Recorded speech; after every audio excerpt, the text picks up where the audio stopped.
Hi class, welcome to week 1. My name's Nick Bergen and I'm going to be your instructor in the course. And I want to go over a couple things that we're going to focus on this week that I think you'll find very interesting. When you look at it, we're going to be looking at the role of the introduction of economics. And economics is the study of unlimited wants with limited resources. Everyone has a want. The challenge in economics is we can't satisfy all of our wants. And that's where it becomes very tricky.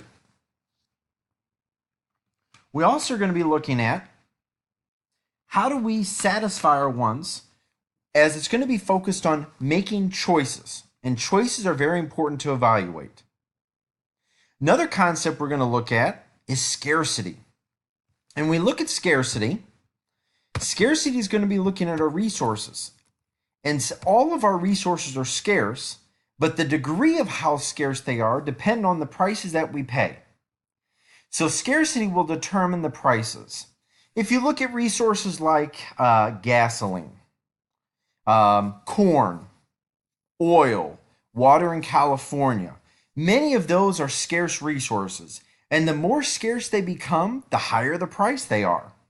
So I think you'll find that very interesting in terms of how it's being introduced. And when we study economics, economics is divided into two fields, macroeconomics and microeconomics. Macroeconomics is going to be looking at economy-wide policies and how they impact both consumers and businesses, like a tax cut. Microeconomics is going to be looking at how do individuals and businesses impact the overall economy. So there's going to be two different concepts that we're going to be focusing on. But I look forward to your adventure in week 1, and let me know if you have any additional questions.